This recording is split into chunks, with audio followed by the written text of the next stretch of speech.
मथुरा जन को प्रभ दीन दयाल है। संगत सृष्ट निहाल करी, रामदास गुरु जग तारण को। गुर जोत अर्जन माहे धरी, धरण गगन नव खंड मह। जोत सब रूपी रहयो पर,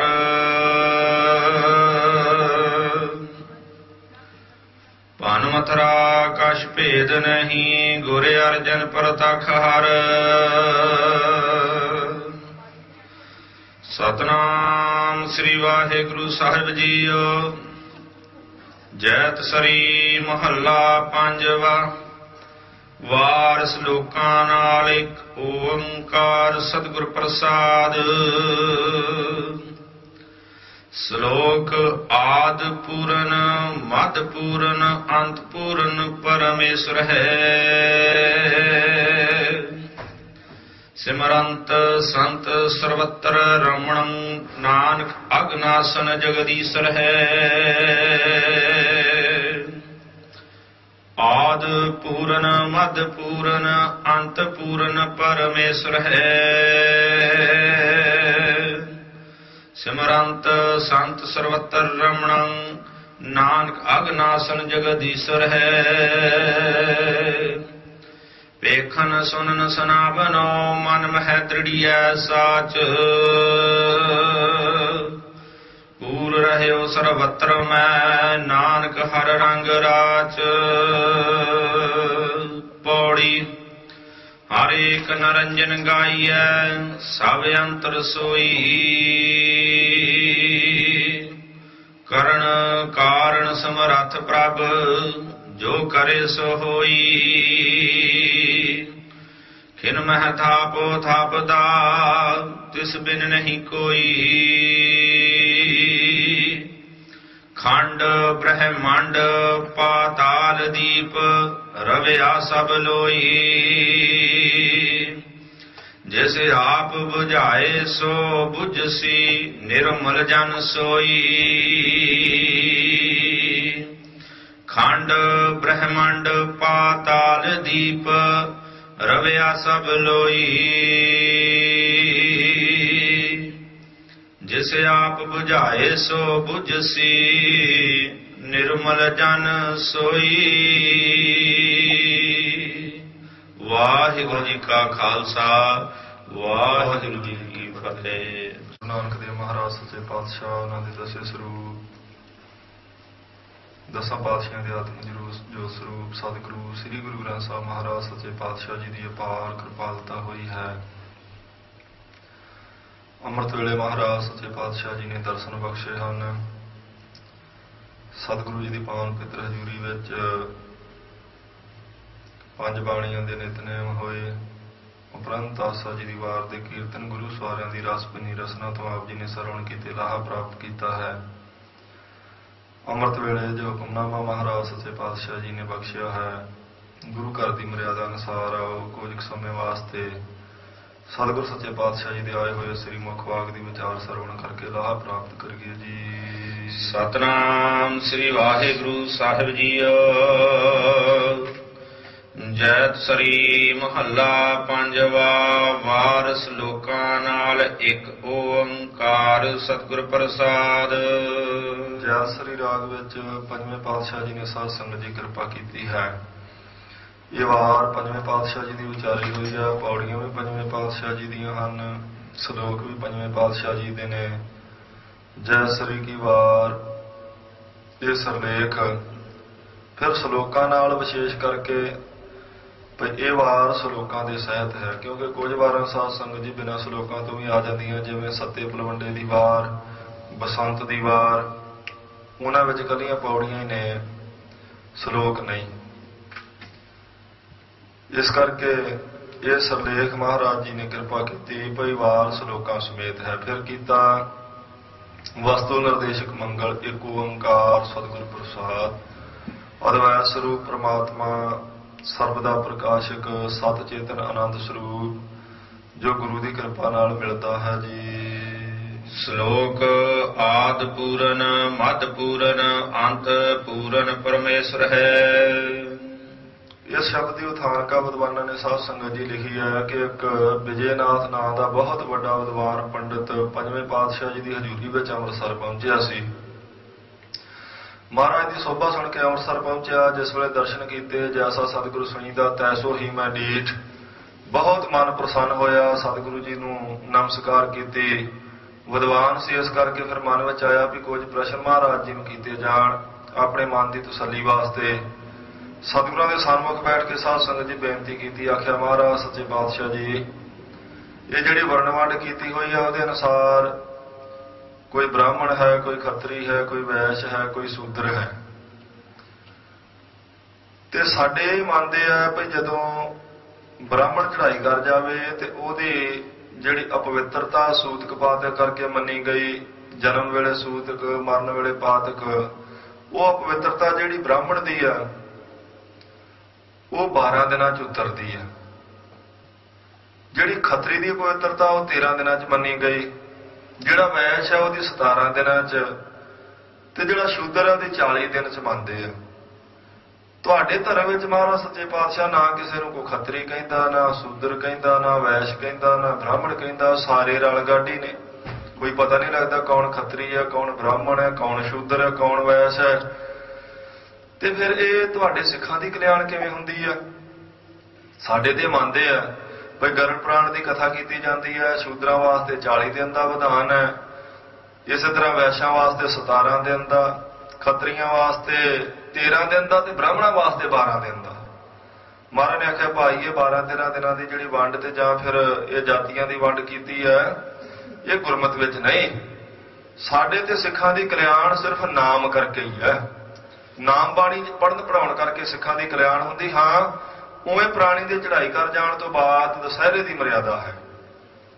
ਇਸ ਕਰਕੇ ਜਿਹੜੀ ਕਲਿਆਣ ਹੋਣੀ ਉਹ ਤੇ ਨਾਮ ਬਾਣੀ ਕਰਕੇ ਹੀ ਹੋਣੀ ਆ।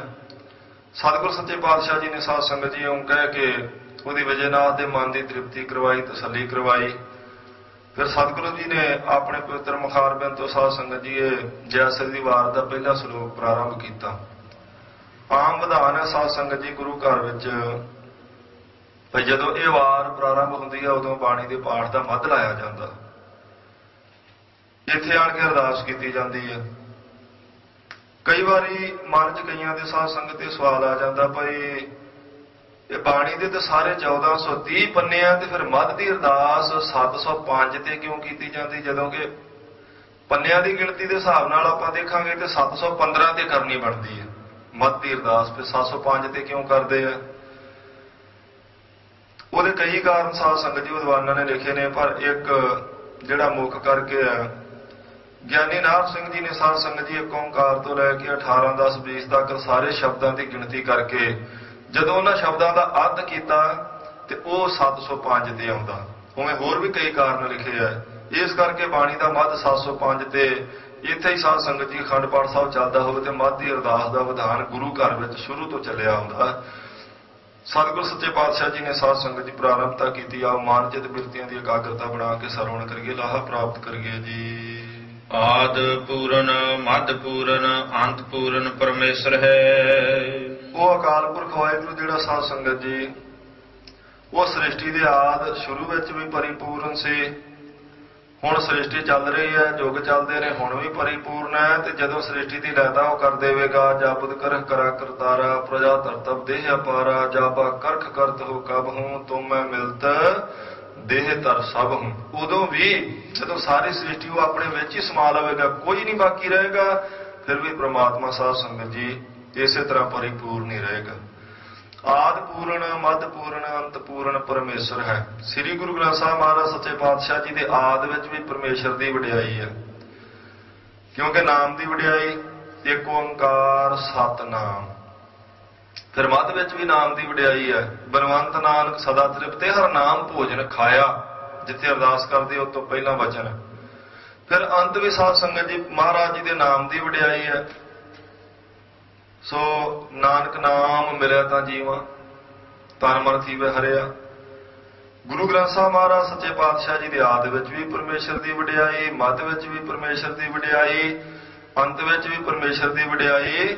ਭਾਵ ਆਦਿ ਤੋਂ ਲੈ ਕੇ ਅੰਤ ਤੱਕ ਉਸ ਅਕਾਲ ਪੁਰਖ ਵਾਹਿਗੁਰੂ ਦੀ ਵਡਿਆਈ ਹੀ ਗੁਰੂ ਗ੍ਰੰਥ ਸਾਹਿਬ ਮਹਾਰਾਜ ਸੱਚੇ ਪਾਤਸ਼ਾਹ ਜੀ ਵਿੱਚ ਹੈ। ਇਸੇ ਤਰ੍ਹਾਂ ਫਿਰ ਕਹਿੰਦੇ ਆਦਿ ਪੂਰਨ, ਮੱਧ ਪੂਰਨ, ਅੰਤ ਪੂਰਨ ਪਰਮੇਸ਼ਰ ਹੈ। ਆਦਿ ਜਦੋਂ ਬੱਚਾ ਜਨਮ ਲੈਂਦਾ ਉਦੋਂ ਵੀ ਸਾਧ ਸੰਗਤ ਜੀ ਉਹਦੇ ਭਾਣੇ ਵਿੱਚ ਹੀ ਹੈ। ਜਾਂ ਤਿਸ ਭਾਣਾ ਤਾਂ ਜੰਮਿਆ ਪਰਿਵਾਰ ਭਲਾ ਪਾਇਆ। ਜਨਮ ਵੀ ਉਹਦੇ ਭਾਣੇ ਵਿੱਚ, ਆਦਿ ਵੇਲੇ ਵੀ ਉਹ ਅਕਾਲ ਪੁਰਖ ਵਾਹਿਗੁਰੂ ਆਪ ਹੀ ਹੈ। ਮੱਧ ਜਦੋਂ ਜੀਵਨ ਚੱਲ ਰਿਹਾ ਉਦੋਂ ਵੀ ਪਰਮੇਸ਼ਰ ਆਪ ਹੀ ਹੈ। ਤੇ ਅੰਤ ਜਦੋਂ ਆਪਣਾ ਜੀਵਨ ਭੋਗ ਕੇ ਸਾਧ ਸੰਗਤ ਜੀ ਪ੍ਰਾਣੀ ਸੰਸਾਰ ਤੋਂ ਚਲਿਆ ਜਾਂਦਾ ਹੈ ਉਦੋਂ ਵੀ ਪ੍ਰਮਾਤਮਾ ਪਰਿਪੂਰਨ ਹੀ। ਉਹਦੇ ਹੁਕਮ ਵਿੱਚ ਹੀ ਜਨਮ ਲਿਆ ਸੀ, ਉਹਦੇ ਹੁਕਮ ਵਿੱਚ ਹੀ ਉਮਰ ਭੋਗੀ, ਉਹਦੇ ਹੁਕਮ ਵਿੱਚ ਹੀ ਚਲਿਆ ਜਾਂਦਾ। ਉਹ ਅਕਾਲ ਪੁਰਖ ਵਾਹਿਗੁਰੂ ਤਿੰਨਾਂ ਸਮਿਆਂ ਵਿੱਚ, ਜਿਹੜਾ ਲੰਘ ਚੁੱਕਾ ਸਮਾਂ, ਵਰਤਮਾਨ ਜਿਹੜਾ ਜਾ ਰਿਹਾ ਤੇ ਆਉਣ ਵਾਲਾ ਜਿਹੜਾ ਭਵਿੱਖ ਕਾਲ ਹੈ, ਤਿੰਨਾਂ ਸਮਿਆਂ ਵਿੱਚ ਉਹ ਪ੍ਰਮਾਤਮਾ ਪਰਿਪੂਰਨ ਹੈ, ਸਦਾ ਰਹੇਗਾ। ਸਿਮਰੰਤ ਸੰਤ ਸਰਵਤਰ ਰਮਣੰ ਨਾਨਕ ਅਗਨਾਸਨ ਜਗਦੀਸ਼ਰ ਹੈ। ਆਗ ਕਹਿੰਦੇ ਸਾਧ ਸੰਗਤ ਜੀ ਪਾਪਾਂ ਨੂੰ। ਸਿਮਰੰਤ ਸੰਤ ਸਰਬਤਰ ਰਮਣੰ ਨਾਨਕ ਅਗਨਾਸਨ ਜਗਦੀਸ਼ਵਰ ਹੈ। ਉਹ ਜਗਦੀਸ਼ਵਰ ਹੈ ਜਿਹੜਾ ਪਾਪਾਂ ਦੇ ਨਾਸ਼ ਕਰਨ ਵਾਲਾ ਹੈ। ਉਸ ਪਾਪਾਂ ਦੇ ਨਾਸ਼ਕ ਅਕਾਲ ਪੁਰਖ ਵਾਹਿਗੁਰੂ ਨੂੰ ਜਿਹੜੇ ਸੰਤ ਜਨ ਸਾਧ ਸੰਗਤ ਜੀ ਸਾਰੇ ਰਮਿਆ ਹੋਇਆ ਜਾਣ ਕੇ ਚੇਤੇ ਕਰਦੇ ਆ। ਸਿਮਰੰਤ ਸੰਤ ਸਰਬਤਰ ਰਮਣੰ, ਸਿਮਰਨ ਉਸੇ ਪ੍ਰਮਾਤਮਾ ਦਾ ਹੀ ਸੰਤ ਕਰਦੇ ਆ ਜਿਸ ਦਾ ਨਾਮ ਲੈਣ ਤੋਂ ਸਾਰੇ ਪਾਪ ਉਤਰ ਜਾਂਦੇ, ਜਿਹੜਾ ਪਾਪਾਂ ਦਾ ਨਾਸ਼ਕ ਹੈ ਤੇ ਜਿਹੜਾ ਸਾਰੇ ਰਮਿਆ ਹੋਇਆ। ਜਾ ਥਨ ਮਹੀਲ ਪੂਰਿਆ ਸੁਆਮੀ ਸਿਰਜਣਹਾਰ, ਸਭ ਥਾਵਾਂ ਤੇ ਪਰਿਪੂਰਨ ਪ੍ਰਮਾਤਮਾ ਨੂੰ ਵਸਿਆ ਹੋਇਆ ਜਾਣ ਕੇ ਸੰਤ ਉਸ ਦਾ ਸਿਮਰਨ ਕਰਦੇ ਹਨ। ਵੇਖਣ ਸੁਣਨ ਸੁਨਾਵਨੋ ਮਨ ਮਹਿ ਦ੍ਰਿੜੀਐ ਸਾਚ। ਫਿਰ ਕਹਿੰਦੇ ਨੇ ਉਸੇ ਦੇ ਹੀ ਜਸ ਨੂੰ ਸਾਧ ਸੰਗਤ ਜੀ ਉਹ ਸੁਣਦੇ ਆ, ਉਸੇ ਦੇ ਹੀ ਦਰਸ਼ਨ ਕਰਦੇ ਆ ਤੇ ਮਨ ਵਿੱਚ ਦ੍ਰਿੜ ਵੀ ਉਸੇ ਨੂੰ ਹੀ ਕਰਦੇ ਆ। ਜਿਹੜੇ ਗੁਰਮੁਖ ਪਿਆਰੇ ਨੇ ਸਾਧ ਸੰਗਤ ਜੀ ਉਹ ਗੁਰੂ ਗ੍ਰੰਥ ਸਾਹਿਬ ਮਹਾਰਾਜ ਸੱਚੇ ਪਾਤਸ਼ਾਹ ਜੀ ਦੇ ਦਰਸ਼ਨ ਕਰਦੇ ਆ, ਗੁਰੂ ਕੀ ਬਾਣੀ ਸੁਣਦੇ ਰਹਿੰਦੇ ਆ ਤੇ ਇਸੇ ਤਰ੍ਹਾਂ ਮਹਾਰਾਜ ਦੀ ਬਾਣੀ ਨੂੰ ਦ੍ਰਿੜਤਾ ਨਾਲ ਆਪਣੇ ਹਿਰਦੇ 'ਚ ਧਾਰਨ ਕਰਕੇ ਰੱਖਦੇ ਆ। ਕਿਉਂਕਿ ਗੁਰੂ ਗ੍ਰੰਥ ਸਾਹਿਬ ਮਹਾਰਾਜ ਸੱਚੇ ਪਾਤਸ਼ਾਹ ਜੀ ਦੇ ਆਦਿ ਤੋਂ ਅੰਤ ਤੱਕ ਪਰਮੇਸ਼ਰ ਦੀ ਸਾਰੀ ਵਡਿਆਈ ਹੈ। ਉਸ ਪਰਮੇਸ਼ਰ ਨੂੰ ਹੀ ਗੁਰਮੁਖ ਪਿਆਰੇ ਸਾਧ ਸੰਗਤ ਜੀ ਆਪਣੇ ਨੇਤਰਾਂ ਨਾਲ ਦੇਖਦੇ ਗੁਰੂ ਗ੍ਰੰਥ ਸਾਹਿਬ ਜੀ ਦੇ ਰੂਪ ਵਿੱਚ, ਉਸੇ ਦੇ ਹੀ ਬਚਨ ਸੁਣਦੇ ਆ ਗੁਰੂ ਗ੍ਰੰਥ ਸਾਹਿਬ ਜੀ ਦੀ ਬਾਣੀ ਦੇ ਰੂਪ ਵਿੱਚ, ਉਸੇ ਨੂੰ ਹੀ ਮਹਾਰਾਜ ਜੀ ਦੇ ਬਚਨਾਂ ਦੇ ਰੂਪ ਵਿੱਚ ਸਾਧ ਸੰਗਤ ਜੀ ਜਾਣ ਕੇ ਧੁਰ ਕੀ ਬਾਣੀ ਆਈ ਤਰ ਸਗਲੀ ਚਿੰਤ ਮਟਾਈ। ਅਕਾਲ ਪੁਰਖ ਵਾਹਿਗੁਰੂ ਦੇ ਬਚਨ ਜਾਣ ਕੇ ਹੀ ਗੁਰੂ ਗ੍ਰੰਥ ਸਾਹਿਬ ਮਹਾਰਾਜ ਜੀ ਦੇ ਬਚਨਾਂ ਨੂੰ ਆਪਣੇ ਹਿਰਦੇ ਵਿੱਚ ਧਾਰਨ ਕਰਦੇ ਹਨ।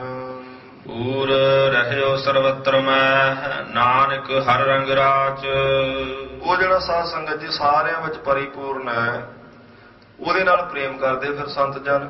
ਨਾਨਕ ਹਰ ਰੰਗ ਰਾਜ, ਆਪਣੇ ਮਨ ਨੂੰ ਉਹਦੇ ਵਿੱਚ ਤਦਾਕਾਰ ਕਰਕੇ, ਆਪਣੇ ਮਨ ਨੂੰ ਪਰਮੇਸ਼ਰ ਨਾਲ ਇੱਕ ਸੁਰ ਕਰਕੇ, ਮਨ ਦੀ ਇਕਾਗਰਤਾ ਬਣਾ ਕੇ ਸੰਤ ਜਨ ਜਿਹੜੇ ਨੇ, ਗੁਰਮੁਖ ਜਿਹੜੇ ਨੇ ਅਕਾਲ ਪੁਰਖ ਵਾਹਿਗੁਰੂ ਦੇ ਨਾਲ ਪ੍ਰੇਮ ਕਰਦੇ ਹਨ।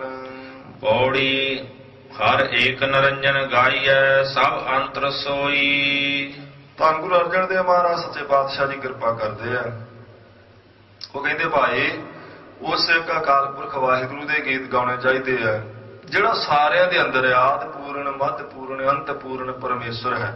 ਸਭ ਥਾਵਾਂ ਤੇ ਸ੍ਰਿਸ਼ਟੀ ਦੇ ਸ਼ੁਰੂ 'ਚ, ਚੱਲ ਰਹੀ 'ਚ, ਅੰਤ ਤੱਕ ਜਿਹੜਾ ਪ੍ਰਮਾਤਮਾ ਵਸਿਆ ਹੋਇਆ ਸਾਰਿਆਂ ਦੇ ਅੰਦਰ ਹੈ। ਇਸ ਕਰਕੇ ਵਡਿਆਈ ਉਸ ਪ੍ਰਮਾਤਮਾ ਦੀ ਕਰਨੀ ਚਾਹੀਦੀ ਹੈ। ਹਜੂਰ ਦੇ ਬਚਨੋਂ ਕਹਿੰਦੇ ਨੇ ਆਦ ਮੱਧ ਅੰਤ ਪ੍ਰਭ ਸੋਈ, ਨਾਨਕ ਤਿਸ ਬਿਨਿ ਹੋਰ ਨਾ ਕੋਈ। ਉਹਦੇ ਤੋਂ ਬਿਨਾਂ ਹੈ ਹੀ ਕੋਈ ਨਹੀਂ। ਸਭ ਥਾਵਾਂ ਤੇ ਤਿੰਨਾਂ ਸਮਿਆਂ ਵਿੱਚ ਉਹ ਪ੍ਰਮਾਤਮਾ ਆਪ ਹੀ ਵਸਿਆ ਹੋਇਆ। ਆਦ ਅੰਤ ਮੱਧ ਪ੍ਰਭ ਸੋਈ, ਆਪੇ ਕਰਤਾ ਕਰੇ ਸੋ ਹੋਈ। ਹੋਰ ਬਚਨ ਨੇ ਮਹਾਰਾਜ ਜੀ ਦੇ। ਉਹ ਕਹਿੰਦੇ ਨੇ ਭਾਈ ਉਹ ਜੋ ਕਰਦਾ ਅਕਾਲ ਪੁਰਖ ਵਾਹਿਗੁਰੂ ਆਪ ਹੀ ਕਰਦਾ। ਆਦ ਵਿੱਚ, ਮੱਧ ਵਿੱਚ, ਅੰਤ ਵਿੱਚ, ਸਭ ਥਾਵਾਂ ਤੇ ਉਹ ਆਪ ਹੀ ਪ੍ਰਮਾਤਮਾ ਵਸਿਆ ਤੇ ਫਿਰ ਸਭ ਜੀਵਾਂ ਦੇ ਅੰਦਰ ਵਸਿਆ। ਹਰੇਕ ਦੇ ਅੰਦਰ ਉਸ ਅਕਾਲ ਪੁਰਖ ਵਾਹਿਗੁਰੂ ਦੀ ਸਾਧ ਸੰਗਤ ਦੀ ਕਲਾ, ਉਹਦੀ ਕਲਾ ਕਰਕੇ ਆਪਾਂ ਦੇਖਦੇ ਹਾਂ, ਉਹਦੀ ਸ਼ਕਤੀ ਕਰਕੇ ਸੁਣਦੇ ਹਾਂ, ਉਹਦੀ ਸ਼ਕਤੀ ਕਰਕੇ ਬੋਲਦੇ ਹਾਂ। ਜਿੰਨੀ ਦੇਰ ਉਹ ਅੰਦਰ ਸਾਧ ਸੰਗਤ ਜੀ ਕੰਮ ਕਰਦੀ ਨਾ ਪ੍ਰਮਾਤਮਾ ਦੀ ਦਿੱਤੀ ਕਲਾ, ਉਨੀ ਦੇਰ ਹੀ ਆਪਾਂ ਦੇਖ ਸੁਣ ਸਕਦੇ ਹਾਂ, ਉਦੋਂ ਬਾਅਦ ਨਹੀਂ। ਜਦੋਂ ਆਪਣੀ ਕਲਾ ਖਿੱਚ ਲੈਂਦਾ, ਆਪਣੀ ਸ਼ਕਤੀ ਸਾਧ ਸੰਗਤ ਜੀ ਸਮੇਟ ਲੈਂਦਾ ਕਿਸੇ ਦੇ ਅੰਦਰੋਂ, ਫਿਰ ਨਾ ਕੋਈ ਦੇਖ ਸਕਦਾ, ਨਾ ਸੁਣ ਸਕਦਾ, ਨਾ ਬੋਲ ਸਕਦਾ, ਨਾ ਅਨੁਭਵ ਕਰ ਸਕਦਾ, ਨਾ ਦੁੱਖ, ਨਾ ਭੁੱਖ, ਨਾ ਸੁੱਖ, ਨਾ ਇਸੇ ਤਰ੍ਹਾਂ ਤ੍ਰੇ, ਨਾ ਕੋਈ ਗਮੀ, ਨਾ ਖੁਸ਼ੀ। ਉਨੀ ਦੇਰ ਹੈ ਜਿੰਨੀ ਦੇਰ ਪ੍ਰਮਾਤਮਾ ਦੀ ਜੋਤ ਕਿਸੇ ਦੇ ਅੰਦਰ ਕੰਮ ਕਰਦੀ ਹੈ। ਹਰੇਕ ਦੇ ਅੰਦਰ ਸਾਧ ਸੰਗਤ ਜੀ ਉਹਦੀ ਜੋਤ ਹੀ ਕੰਮ ਕਰਦੀ, ਤਾਂ ਪ੍ਰਾਣਾ ਧਾਰੀ ਜੀਵ ਨੂੰ ਮੰਨਿਆ ਜਾਂਦਾ। ਪ੍ਰਾਣ ਉਹਦੇ ਦਿੱਤੇ ਆ, ਕੰਮ ਕਰਦੇ ਆ ਸਰੀਰ ਦੇ ਅੰਦਰ ਤੇ ਪ੍ਰਾਣੀ ਆ, ਪ੍ਰਾਣ ਨਿਕਲ ਕੇ ਉਹਨੇ ਆਪਣੀ ਜੋਤ ਖਿੱਚ ਲਈ ਤੇ ਫਿਰ ਪ੍ਰਾਣੀ ਨਹੀਂ, ਫਿਰ ਮਿੱਟੀ ਦੀ ਢੇਰੀ। ਪ੍ਰਾਣੀ ਉਨੀ ਦੇਰ ਹੈ ਜਿੰਨੀ ਦੇਰ ਪ੍ਰਾਣ ਚੱਲਦੇ ਆ। ਪ੍ਰਾਣ ਪ੍ਰਮਾਤਮਾ ਦੇ ਦਿੱਤੇ ਆ, ਇਸ ਕਰਕੇ ਉਹ ਪ੍ਰਾਣਾ ਰੂਪ ਹੋ ਕੇ ਸਾਰਿਆਂ ਦੇ ਅੰਦਰ ਵਸਦਾ, ਆਤਮਾ ਰੂਪ ਹੋ ਕੇ ਸਾਰਿਆਂ ਦੇ ਅੰਦਰ ਵਸਦਾ। ਮਹਾਰਾਜ ਕਹਿੰਦੇ ਜਿਹੜਾ ਸਾਰਿਆਂ ਦੇ ਅੰਦਰ ਵਸਦਾ, ਗੁਰਮੁਖੋ ਫਿਰ ਗੀਤ ਵੀ ਉਸੇ ਦੇ ਗਾਉਣੇ ਚਾਹੀਦੇ ਹਨ। ਕਰਨ ਕਾਰਨ ਸਮਰੱਥ ਪ੍ਰਭ ਜੋ ਕਰੇ ਸੋ ਹੋਈ। ਉਹ ਸਾਰੇ ਕਾਰਜਾਂ ਨੂੰ ਸਾਧ ਸੰਗਤ ਜੀ ਕਰਨ ਵਾਸਤੇ ਸਮਰੱਥ ਹੈ। ਭਾਵ ਕਰਤਾ ਹੀ ਸਭ ਕੁਝ ਉਹ ਹੈ, ਜੋ ਕਰੇ ਸੋ ਹੋਈ। ਜੋ ਪ੍ਰਮਾਤਮਾ ਕਰਦਾ ਹੁੰਦਾ ਹੀ ਉਹ ਹੈ, ਉਹਦੇ ਤੋਂ ਬਿਨਾਂ ਸਾਧ ਸੰਗਤ ਜੀ ਕੁਝ ਹੋ ਹੀ ਨਹੀਂ ਸਕਦਾ, ਨਾ ਕੁਝ ਹੁੰਦਾ। ਹਜ਼ੂਰ ਦੇ ਬਚਨੋਂ ਕਹਿੰਦੇ ਪੰਜ ਤਤ ਕਰ ਤੁਮ ਸ੍ਰਿਸ਼ਟ ਸਭ ਸਾਜੇ, ਕੋਈ ਸੇਵਾ ਕਰਿਓ ਜੇ ਕੁਛ ਕੀਤਾ ਹੋਵੇ। ਪੰਜਾਂ ਤੱਤਾਂ ਦੀ ਸਾਧ ਸੰਗਤ ਜੀ ਸ੍ਰਿਸ਼ਟੀ ਸਾਜੀ ਨਾ ਪ੍ਰਮਾਤਮਾ ਨੇ, ਤੇ ਪੰਜ ਤੱਤ ਪ੍ਰਮਾਤਮਾ ਦੇ ਬਣਾਏ। ਨਾਵੇਂ ਪਾਤਸ਼ਾਹ ਦੇ ਬਚਨ ਪੰਜ ਤੱਤ ਕੋ ਤਨ ਰਚਿਓ ਜਾਨੋ ਚਤੁਰ ਸਜਾਨ। ਗੁਰੂ ਤੇਗ ਬਹਾਦਰ ਮਹਾਰਾਜ ਜੀ ਕਹਿੰਦੇ ਆ ਗੁਰਮੁਖੋ ਪੰਜਾਂ ਤੱਤਾਂ ਦਾ ਹੀ ਇਹ ਰਚਿਆ ਨਾ ਸਰੀਰ ਸਾਰਾ, ਸਾਰੇ ਸਮਝ ਲਓ। ਪੰਜਾਂ ਤੱਤਾਂ ਦੀ ਸ੍ਰਿਸ਼ਟੀ ਸਾਜੀ ਹੈ ਤੇ ਉਹ ਪੰਜ ਤੱਤ ਬਣਾਏ ਕਿਹਨੇ ਆ? ਪ੍ਰਮਾਤਮਾ ਨੇ। ਉਹ ਚਾਰ ਬਣਾਉਂਦਾ ਤੇ ਤਾਂ ਵੀ ਸ੍ਰਿਸ਼ਟੀ ਚੱਲੀ ਜਾਣੀ ਸੀ, ਉਹ 6 ਕਰ ਦਿੰਦਾ ਤਾਂ ਵੀ ਕੋਈ ਫਰਕ ਨਹੀਂ ਸੀ ਪੈਣਾ, 7 ਕਰ ਦਿੰਦਾ ਤਾਂ ਵੀ ਕੋਈ ਗੱਲ ਨਹੀਂ ਸੀ, ਪਰ ਉਹਨੇ 5 ਕੀਤੇ ਆ ਤੇ ਪੰਜਾਂ ਦੀ ਚੱਲ ਰਹੀ ਹੈ। ਪੰਜ ਤੱਤ ਕਰ ਕਾਇਆ ਕੀਨੀ ਤੱਤ ਕਹਾਂ ਤੇ ਕੀਨ ਰੇ। ਮਹਾਰਾਜ ਦੇ ਬਚਨੋਂ ਕਹਿੰਦੇ ਪੰਜਾਂ ਤੱਤਾਂ ਦੀ ਕੀਤੀ ਨਾ ਇਹ ਕਾਇਆ। ਤੱਤ ਕਿੱਥੋਂ ਆਏ? ਕਿਹਨੇ ਬਣਾਏ ਤੱਤ? ਤੱਤ ਉਸ ਪ੍ਰਮਾਤਮਾ ਨੇ ਬਣਾਏ। ਜੇ ਕਿਸੇ ਵਿੱਚ ਕੋਈ ਸ਼ਕਤੀ, ਕੋਈ ਹੰਕਾਰੀ ਇਹ ਬਚਨ ਕਰੇ ਬਈ ਸਾਰਾ ਕੁਝ ਪ੍ਰਮਾਤਮਾ ਨੇ ਨਹੀਂ ਕੀਤਾ, ਮੈਂ ਵੀ ਕੁਝ ਕਰ ਸਕਦਾ, ਤੇ ਕਹਿੰਦੇ ਤਾਂ ਮੰਨਦੇ ਆ ਭਈ ਇਹ ਪੰਜਾਂ ਤੱਤਾਂ ਦੀ ਸ੍ਰਿਸ਼ਟੀ ਉਹਨੇ ਬਣਾਈ ਨਾ, ਪੰਜੇ ਤੱਤ ਪ੍ਰਮਾਤਮਾ ਨੇ ਬਣਾਏ। ਜੇ ਤੂੰ ਕੁਝ ਕਰ ਸਕਦਾ ਤੇ ਇੱਕ ਤੱਤ ਬਣਾ ਕੇ ਵਿਖਾ, 6ਵਾਂ ਤੱਤ ਬਣਾ ਦੇ। ਕੋਈ ਸੇਵਾ ਕਰਿਓ ਜੇ ਕੁਛ ਕੀਤਾ ਹੋਵੇ। ਜੇ ਕਿਸੇ ਦਾ ਕੀਤਾ ਕੁਝ ਹੋ ਸਕਦਾ ਤੇ 6ਵਾਂ ਤੱਤ ਕਰਕੇ ਵਿਖਾ ਲੈ, ਪਰ ਨਹੀਂ ਬਣਾ ਸਕਦਾ। ਪਰਮੇਸ਼ਰ ਨੇ 5 ਹੀ ਬਣਾਏ ਸਾਧ ਸੰਗਤ ਜੀ। ਪੰਜ ਤੱਤ ਕਰ ਕਾਇਆ ਕੀਨੀ, 5 ਤੱਤ ਕੋ ਤਨ ਰਚਿਓ, ਪੰਜ ਧਾਤ ਕਾ ਪੁਤਲਾ ਕੀਆ। ਬੇਅੰਤ ਪ੍ਰਮਾਣ ਮਹਾਰਾਜ ਜੀ ਦੇ ਪੰਜਾਂ ਤੱਤਾਂ ਦਾ ਬਣਾਇਆ, 5 ਤੱਤ ਪ੍ਰਮਾਤਮਾ ਨੇ ਬਣਾਏ। ਕੋਈ ਆਪਣੇ ਕੋਲੋਂ ਕੁਝ ਨਹੀਂ ਬਣਾ ਸਕਦਾ, ਸਭ ਉਸ ਪ੍ਰਮਾਤਮਾ ਦਾ ਹੀ ਕੀਤਾ ਹੁੰਦਾ। ਉਹਦੀ ਮਰਜ਼ੀ ਤੋਂ ਬਿਨਾਂ ਕੁਝ ਵੀ ਨਹੀਂ ਹੋ ਸਕਦਾ। ਕਈ ਵਾਰੀ ਬੰਦਾ ਸਾਧ ਸੰਗਤ ਜੀ ਰੋਸ ਵਿੱਚ ਆਇਆ, ਗੁੱਸੇ ਵਿੱਚ, ਕ੍ਰੋਧ ਵਿੱਚ ਜਾਂ ਹੰਕਾਰ ਵਿੱਚ ਰੱਬ ਨਾਲ ਮੱਥਾ ਲਾ ਲੈਂਦਾ ਭਈ ਪ੍ਰਮਾਤਮਾ ਕੀ ਕਰੇਗਾ। ਕਈ ਵਾਰੀ ਇਹ ਭੁਲੇਖਾ ਪੈ ਜਾਂਦਾ ਉਹਦੇ ਤੋਂ ਬਿਨਾਂ ਵੀ ਕੁਝ ਹੋ ਸਕਦਾ। ਤੇ ਕਈ ਵਾਰੀ ਉਵੇਂ ਗੁੱਸੇ 'ਚ ਬੰਦਾ ਕਹਿੰਦਾ ਭਈ ਇਹਦੋਂ ਪਰੇ ਉਹ ਕੀ ਕਰ ਲੇਗਾ, ਉਹਨੇ ਜੋ ਕਰਨਾ ਅਸੀਂ ਕਰ ਦਿੱਤਾ। ਉਹ ਪਰੇ ਤੋਂ ਪਰੇ ਸਾਧ ਸੰਗਤ ਜੀ ਕੀ ਕਰ ਸਕਦਾ? ਕੋਈ ਉਹਦੀ ਗਤੀ ਨੂੰ ਜਾਣ ਨਹੀਂ ਸਕਦਾ। ਇੱਕ ਸਾਖੀ ਸੁਣਾਈ ਮਹਾਂਪੁਰਸ਼ਾਂ ਨੇ, ਸਾਖੀ ਸਮਝਣ ਵਾਸਤੇ ਹੁੰਦੀ ਹੈ, ਗੁਰਮਤਿ ਦੀ ਗੱਲ ਛੇਤੀ ਸਮਝ ਵਿੱਚ ਆ ਜਾਏ, ਦ੍ਰਿੜ ਕਰਨ ਵਾਸਤੇ।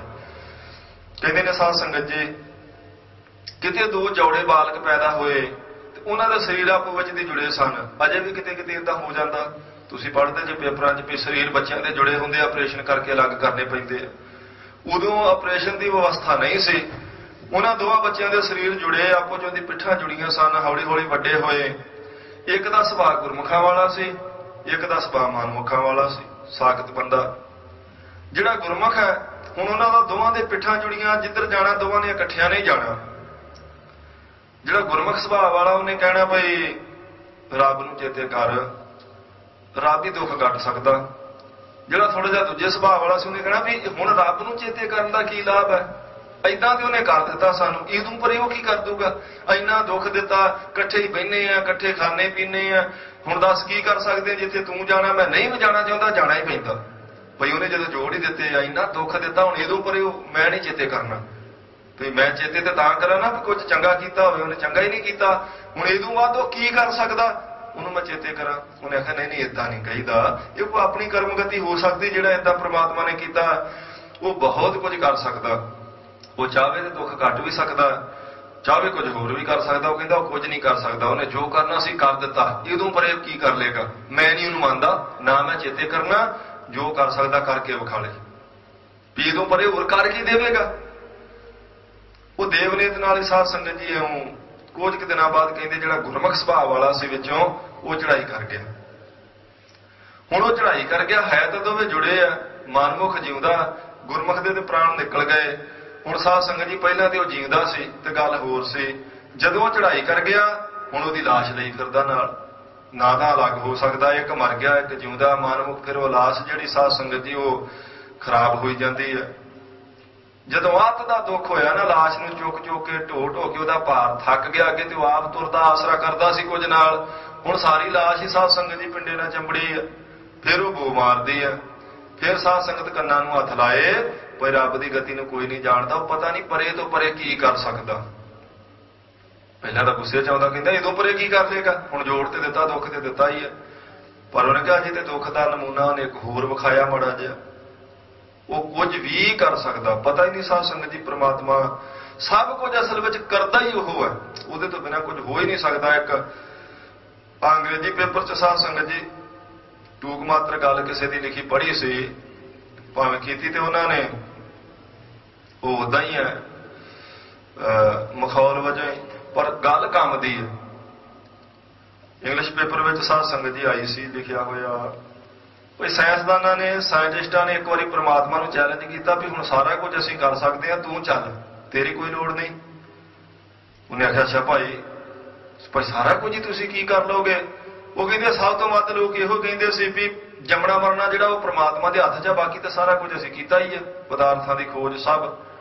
ਤੇ ਹੁਣ ਇਹ ਵੀ ਤੇਰੇ ਹੱਥ 'ਚ ਨਹੀਂ ਅਸੀਂ ਰਹਿਣ ਦਿੱਤਾ। ਸਾਡਾ ਚਿੱਤ ਕਰੇ ਮਿੱਟੀ ਦਾ ਪੁਤਲਾ ਬਣਾ ਕੇ ਉਹਦੇ 'ਚ ਜਾਨ ਪਾ ਸਕਦੇ ਹਾਂ, ਇਸ ਕਰਕੇ ਤੂੰ ਇੱਥੇ ਕੀ ਕਰਦਾ, ਤੂੰ ਚੱਲ, ਹੁਣ ਤੇਰੀ ਕੋਈ ਲੋੜ ਨਹੀਂ। ਉਹਨੇ ਆਖਿਆ ਚਲੋ ਜੀ ਮੈਂ ਚਲਿਆ ਜਾਣਾ, ਜੇ ਇੰਨੀ ਤਰੱਕੀ ਤੁਸੀਂ ਕਰ ਗਏ ਜੇ ਵੀ ਮਿੱਟੀ ਦਾ ਪੁਤਲਾ ਬਣਾ ਕੇ ਉਹਦੇ 'ਚ ਜਾਨ ਪਾ ਸਕਦੇ ਜੇ, ਮੈਂ ਜ਼ਰੂਰ ਚਲਿਆ ਜਾਵਾਂਗਾ, ਪਰ ਇੱਕ ਵਾਰੀ ਇਹ ਮੈਨੂੰ ਕਰਕੇ ਵਿਖਾ ਦਿਓ। ਮਿੱਟੀ ਦਾ ਪੁਤਲਾ ਬਣਾਓ ਮੇਰੇ ਸਾਹਮਣੇ, ਉਹਦੇ 'ਚ ਜਾਨ ਪਾ ਦਿਓ, ਤੇ ਮੈਂ ਮੰਨ ਲਵਾਂ ਵੀ ਮੇਰੀ ਲੋੜ ਨਹੀਂ ਰਹੀ, ਮੈਂ ਚਲਿਆ ਜਾਵਾਂਗਾ। ਉਹ ਕਹਿੰਦੇ ਸਾਇੰਟਿਸਟ ਅੱਗੇ ਹੋਇਆ, ਉਹਨੇ ਮਿੱਟੀ ਇਕੱਠੀ ਕੀਤੀ ਤੇ ਲੱਗਾ ਪੁਤਲਾ ਬਣਾਉਣ। ਤੇ ਪ੍ਰਮਾਤਮਾ ਨੇ ਆਖਿਆ ਨਹੀਂ, ਇੱਕ ਮਿੰਟ ਰੁਕ ਜਾ ਭਾਈ, ਤੂੰ ਕਹਿੰਦਾ ਸਾਰਾ ਕੁਝ ਹੀ ਅਸੀਂ ਕਰ ਸਕਦੇ ਹਾਂ, ਤੇਰੀ ਲੋੜ ਨਹੀਂ। ਆਹ ਜਿਹੜੀ ਮਿੱਟੀ ਬਣਾ ਕੇ ਇਕੱਠੀ ਕਰੀ ਜਾਂਦਾ ਨਾ ਤੂੰ, ਜਿਹਦਾ ਪੁਤਲਾ ਬਣਾ ਕੇ ਇਹਦੇ 'ਚ ਜਾਨ ਪਾਉਣੀ ਹੈ, ਇਹ ਪੁਤਲਾ ਬਣਾ ਕੇ ਜਾਨ ਬਾਅਦ 'ਚ ਪਾਈ, ਪਹਿਲਾਂ ਮਿੱਟੀ ਆਪਣੀ ਬਣਾ। ਜਿਸ ਮਿੱਟੀ ਦਾ ਪੁਤਲਾ ਬਣਾ ਕੇ ਤੂੰ ਜਾਨ ਪਾਉਣੀ ਹੈ, ਇਹ ਮਿੱਟੀ ਵੀ ਆਪਣੀ ਬਣਾਏ, ਮੇਰੀ ਬਣਾਈ ਹੈ, ਇਹਦਾ ਨਹੀਂ ਤੂੰ ਪੁਤਲਾ। ਜੇ ਤੂੰ ਸਾਰਾ ਕੁਝ ਆਪ ਕਰ ਸਕਦਾ ਤੇ ਮਿੱਟੀ ਵੀ ਆਪਣੀ ਬਣਾ, ਉਹਦਾ ਪੁਤਲਾ ਬਣਾ, ਫਿਰ ਜਾਨ ਪਾ ਕੇ ਵਿਖਾਈ। ਤੇ ਫਿਰ ਸਾਧ ਸੰਗਤ ਜੀ ਉਹ ਨਿਰੁੱਤਰ ਹੋ ਗਏ, ਜਵਾਬ ਨਹੀਂ ਆਇਆ, ਕਿਉਂਕਿ ਤੱਤ ਤਾਂ ਪ੍ਰਮਾਤਮਾ ਦੇ ਪੈਦਾ ਕੀਤੇ ਆ। ਮਿੱਟੀ ਨੂੰ ਸਾਧ ਸੰਗਤ ਜੀ ਕੋਈ ਮੋਡੀਫਾਈ ਕਰਕੇ ਉਹਦਾ ਘੜਾ ਬਣਾ ਸਕਦਾ, ਉਹਦਾ ਮੱਗ ਬਣਾ ਸਕਦਾ, ਉਹਦੇ ਬਰਤਨ ਬਣਾ ਸਕਦਾ, ਉਹਦਾ ਪੁਤਲਾ ਬਣਾ ਸਕਦਾ, ਉਹਨੂੰ ਕੋਈ ਵੀ ਸ਼ੇਪ ਦੇ ਸਕਦਾ, ਪਰ ਮਿੱਟੀ ਕੋਈ ਨਹੀਂ ਬਣਾ ਸਕਦਾ। ਮਿੱਟੀ ਪ੍ਰਮਾਤਮਾ ਦੀ ਬਣਾਈ ਹੈ, ਤੱਤ ਪ੍ਰਮਾਤਮਾ ਦੇ ਬਣਾਏ ਆ। ਪ੍ਰਮਾਤਮਾ ਹੀ ਸਾਰੇ ਕਾਰਜਾਂ ਨੂੰ ਕਰਨ ਵਾਸਤੇ ਸਮਰੱਥ ਹੈ ਜੀ। ਖਿਨ ਮਹਿ ਥਾਪੋ ਥਾਪਦਾ ਤਿਸ ਬਿਨ ਨਹੀਂ ਕੋਈ। ਫਿਰ ਇੰਨਾ ਕੁ ਸਮਰੱਥ ਹੈ, ਕਹਿੰਦੇ ਖਿਨ ਮਹਿ ਥਾਪੋ ਥਾਪਦਾ। ਇੱਕ ਖਿਨ ਵਿੱਚ ਥਾਪ ਹੁੰਦਾ ਬਣਾ ਦੇਣਾ, ਉਹ ਥਾਪ ਹੁੰਦਾ ਢਾਹ ਦੇਣਾ। ਇੱਕ ਖਿਨ ਵਿੱਚ ਸਾਧ ਸੰਗਤ ਜੀ ਇਹੋ ਜਿਹੇ ਬ੍ਰਹਿਮੰਡ, ਇਹੋ ਜਿਹੀਆਂ ਸ੍ਰਿਸ਼ਟੀਆਂ ਉਹ ਬਣਾ ਸਕਦਾ, ਫਿਰ ਉਹਨਾਂ ਨੂੰ ਢਾਹ ਸਕਦਾ। ਉਹਨੂੰ ਕੋਈ ਬਹੁਤਾ ਸਮਾਂ ਨਹੀਂ ਲੱਗਣਾ। ਖਿਨ ਕਿੰਨਾ ਕੁ ਹੁੰਦਾ? ਨਿਮਖ ਸਾਧ ਸੰਗਤ ਜਿਹੜਾ ਨਾ, ਕਹਿੰਦੇ ਅੱਖ ਬੰਦ ਕਰਕੇ ਖੋਲ ਲਈਏ ਤੇ ਇਹ ਇੱਕ ਨਿਮਖ ਹੈ। ਖਿਨ ਇਹਦੇ ਤੋਂ ਥੱਲੇ ਆ। 15 ਨਿਮਖਾਂ ਦਾ ਸਾਧ ਸੰਗਤ ਜੀ ਕਹਿੰਦੇ ਇੱਕ ਜਸਾ ਹੁੰਦਾ, ਤੇ 15 ਜਸਿਆਂ ਦਾ ਇੱਕ ਵਿਸਾ, 30 ਵਿਸਿਆਂ ਦਾ ਇੱਕ ਪਲ, ਤੇ 60 ਪਲਾਂ ਦੀ ਇੱਕ ਘੜੀ, ਤੇ 7.5 ਘੜੀਆਂ ਦਾ ਇੱਕ ਪਹਿਰ। ਖਿਨ ਨਿਮਖ ਤੋਂ ਵੀ ਥੱਲੇ ਆ ਜਾਂਦਾ। ਅੱਖ ਬੰਦ ਕਰਕੇ ਖੋਲੀਏ ਤੇ ਇੱਕ ਨਿਮਖ ਹੈ, ਖਿਨ ਇਹ ਤੋਂ ਥੱਲੇ ਹੈ। ਇੱਕ ਖਿਨ ਵਿੱਚ ਪਰਮਾਤਮਾ ਇਹੋ ਜਿਹੇ ਬ੍ਰਹਿਮੰਡ ਬਣਾ ਕੇ ਨਾਸ ਕਰ ਸਕਦਾ। ਖਿਨ ਮੈਂ ਥਾਪੋ ਥਾਪਦਾ ਤਿਸ ਬਿਨ ਨਹੀਂ ਕੋਈ। ਬਈ ਉਹਦੇ ਤੋਂ ਬਿਨਾਂ ਵੀ ਕੋਈ ਬਣਾ ਕੇ ਨਾਸ ਕਰ ਸਕਦਾ? ਪੰਜਵੇਂ ਪਾਤਸ਼ਾਹ ਕਹਿੰਦੇ ਨਹੀਂ, ਉਹ ਆਪ ਬਣਾ ਸਕਦਾ, ਆਪ ਢਾਹ ਵੀ ਸਕਦਾ। ਉਹਦੇ ਤੋਂ ਬਿਨਾਂ ਇੰਨੀ ਸਮਰੱਥਾ ਹੋਰ ਕਿਸੇ ਵਿੱਚ ਨਹੀਂ ਹੈ। ਖੰਡ ਬ੍ਰਹਮੰਡ ਪਾਤਾਲ ਦੀਪ ਰਵਿਆ ਸਭ ਲੋਈ। ਸਾਰੇ ਖੰਡਾਂ ਵਿੱਚ, ਬ੍ਰਹਮੰਡਾਂ ਵਿੱਚ, ਪਤਾਲਾਂ ਵਿੱਚ, ਦੀਪਾਂ ਵਿੱਚ ਤੇ ਤਿੰਨਾਂ ਲੋਕਾਂ ਵਿੱਚ ਪ੍ਰਮਾਤਮਾ ਆਪ ਹੀ ਵਸਦਾ। ਖੰਡ ਬ੍ਰਹਮੰਡ ਪਾਤਾਲ ਦੀਪ ਰਵਿਆ ਸਭ ਲੋਈ। ਲੋਈ ਕਹਿੰਦੇ ਲੋਕਾਂ ਨੂੰ। ਖੰਡ ਬ੍ਰਹਮੰਡ ਪਾਤਾਲ ਦੀਪ। ਇਹ ਸਾਧ ਸੰਗਤ ਜੀ ਪਹਿਲੇ ਸਮਿਆਂ ਦੀ ਕੀਤੀ ਵੰਡ ਹੈ। ਧਰਤੀ ਦੇ 9 ਖੰਡ, 7 ਦੀਪ, 7 ਪਤਾਲ, ਇਸੇ ਤਰ੍ਹਾਂ 7 ਆਕਾਸ਼ ਤੇ 3 ਲੋਕ। ਇਹ ਪੁਰਾਤਨ ਗ੍ਰੰਥਾਂ ਦੀ ਕੀਤੀ ਹੋਈ ਵੰਡ ਹੈ। ਉਵੇਂ ਸਾਧ ਸੰਗਤ ਜੀ ਪ੍ਰਮਾਤਮਾ ਨੇ ਇਹੋ ਜਿਹੀਆਂ ਪਤਾ ਨਹੀਂ ਕਿੰਨੀਆਂ ਗਲੈਕਸੀਆਂ ਬਣਾਈਆਂ, ਕਿੰਨੇ ਬ੍ਰਹਿਮੰਡ ਬਣਾਏ, ਕਿੰਨੀਆਂ ਧਰਤੀਆਂ, ਕਿੰਨੇ ਖੰਡ ਹੈ, ਕੋਈ ਗਿਣਤੀ ਕਰ ਨਹੀਂ ਸਕਦਾ। ਹਜ਼ੂਰ ਕਹਿੰਦੇ ਨੇ ਹਰੇਕ ਖੰਡ ਵਿੱਚ ਜਿੰਨੇ ਵੀ ਉਹਨੇ ਬਣਾਏ, ਹਰੇਕ ਬ੍ਰਹਿਮੰਡ ਵਿੱਚ, ਹਰ ਪਤਾਲ ਵਿੱਚ, ਹਰ ਦੀਪ ਤੇ ਤਿੰਨਾਂ ਲੋਕਾਂ ਵਿੱਚ ਉਹ ਅਕਾਲ ਪੁਰਖ ਵਾਹਿਗੁਰੂ ਆਪ ਹੀ ਵਸਿਆ ਹੋਇਆ ਹੈ। ਜਿਸ ਆਪ 부ਝਾਏ ਸੋ 부ਝਸੀ ਨਿਰਮਲ ਜਨ ਸੋਈ। ਪਰ ਇਸ ਗੱਲ ਦੀ ਸੋਝੀ ਸਾਧ ਸੰਗਤ ਜੀ ਉਹਨਾਂ ਨੂੰ ਆਉਂਦੀ ਹੈ ਜਿਨ੍ਹਾਂ ਉੱਤੇ ਉਹ ਆਪ ਕਿਰਪਾ ਕਰੇ ਭਾਈ ਉਹਦੇ ਤੋਂ ਬਿਨਾਂ ਸਮਰੱਥ ਕੋਈ ਨਹੀਂ, ਉਹੀ ਸਾਰੇ ਕਾਰਜਾਂ ਦੇ ਕਰਨ ਵਾਲਾ ਹੈ। ਜਿਸ ਆਪ 부ਝਾਏ ਸੋ 부ਝਸੀ, ਇਹਦਾ ਮਤਲਬ ਹੈ ਭਾਈ ਜੇ ਕਿਸੇ ਦੀ ਬੁੱਧੀ ਤੇਜ਼ ਹੈ ਉਹ ਵੀ ਸਾਧ ਸੰਗਤ ਜੀ ਪਰਮੇਸ਼ਰ ਦੀ ਕਿਰਪਾ। ਜੇ ਕੋਈ ਵਿਦਵਾਨ ਹੈ, ਕੋਈ ਫਿਲਾਸਫਰ ਹੈ, ਕੋਈ ਵਿਦਾਂਤੀ ਹੈ, ਉਹ ਅਕਾਲ ਪੁਰਖ ਵਾਹਿਗੁਰੂ ਦੀ ਕਿਰਪਾ ਕਰਕੇ ਹੈ। ਕਿਉਂਕਿ ਜੇ ਕਿਸੇ ਨੂੰ ਕਿਸੇ ਗੱਲ ਦੀ ਸੋਝੀ ਆਈ ਹੈ ਤੇ ਉਹਦੀ ਕਿਰਪਾ ਨਾਲ ਆਈ ਹੈ। ਜੇ ਕੋਈ ਗਿਆਨਵਾਨ ਹੈ, ਕੋਈ ਆਤਮ ਗਿਆਨੀ ਹੈ, ਕੋਈ ਬ੍ਰਹਮ ਗਿਆਨੀ ਹੈ, ਉਹਦੀ ਕਿਰਪਾ ਕਰਕੇ ਹੈ। ਕਿਉਂਕਿ ਸੋਝੀ ਬਖਸ਼ ਦਿੱਤੀ ਹੈ, ਬ੍ਰਹਮ ਦੇ ਬਾਰੇ ਸੋਝੀ ਦੇ ਦਿੱਤੀ। ਬ੍ਰਹਮ ਦੇ ਗਿਆਨ ਨੂੰ ਹੀ ਬ੍ਰਹਮ ਗਿਆਨੀ ਕਹਿੰਦੇ ਨਾ। ਆਤਮਾ ਦਾ ਗਿਆਨ ਸਾਧ ਸੰਗਤ ਜੀ ਨੂੰ ਹਾਸਲ ਹੋ ਗਿਆ, ਨੂੰ ਆਤਮ ਗਿਆਨੀ ਆਖ ਦਿੱਤਾ। ਅਜੇ ਤੱਕ ਆਪਾਂ ਸਰੀਰ ਦੇ ਹੀ ਗਿਆਨੀ ਹਾਂ, ਆਤਮ ਗਿਆਨੀ ਨਹੀਂ। ਪਰ ਜਿਹਨੂੰ ਮਹਾਰਾਜ ਸਾਧ ਸੰਗਤ ਦੀ ਬਖਸ਼ਿਸ਼ ਕਰ ਦੇਣ ਆਪਣੇ ਦਰ ਤੋਂ ਜਿਸ ਦੀ ਝੋਲੀ ਵਿੱਚ, ਉਹ ਫਿਰ ਦੂਜੇ ਗਿਆਨ ਨੂੰ ਸਮਝ ਕੇ ਆਤਮ ਗਿਆਨੀ ਬਣ ਜਾਂਦਾ, ਬ੍ਰਹਮ ਗਿਆਨੀ ਬਣ ਜਾਂਦਾ। ਜਿਸ ਆਪ 부ਝਾਏ ਸੋ 부ਝਸੀ, ਆਪ ਜਿਸ ਉੱਤੇ ਕਿਰਪਾ ਕਰੇ ਉਹੀ ਸਾਧ ਸੰਗਤ ਜੀ ਇਸ ਗੱਲ ਨੂੰ ਜਾਣਦਾ ਕਿ ਇਸ ਗੱਲ ਨੂੰ ਆਦਿ ਪੂਰਨ, ਮੱਧ ਪੂਰਨ, ਅੰਤ ਪੂਰਨ ਪਰਮੇਸ਼ਰ ਹੈ। ਇਸ ਸਿਧਾਂਤ ਨੂੰ ਉਹ ਜਾਣ ਸਕੇਗਾ ਗੁਰਮੁਖ ਜਿਸ ਉੱਤੇ ਮਹਾਰਾਜ ਦੀ ਕਿਰਪਾ ਹੋਵੇ। ਜਿਸ ਆਪ 부ਝਾਏ ਸੋ 부ਝਸੀ ਨਿਰਮਲ ਜਨ ਸੋਏ, ਕਹਿੰਦੇ ਉਹ ਫਿਰ ਗੁਰਮੁਖ ਨਿਰਮਲ ਹੀ ਆ। ਜਿਹਨੇ ਪ੍ਰਮਾਤਮਾ ਦੇ ਸਾਧ ਸੰਗਤ ਜੀ ਗਿਆਨ ਨੂੰ ਜਾਣ ਲਿਆ, ਬ੍ਰਹਮ ਨੂੰ ਜਾਣ ਲਿਆ, ਉਹ ਬ੍ਰਹਮ ਗਿਆਨੀ ਬਣ ਗਿਆ, ਉਹ ਨਿਰਮਲ ਹੈ।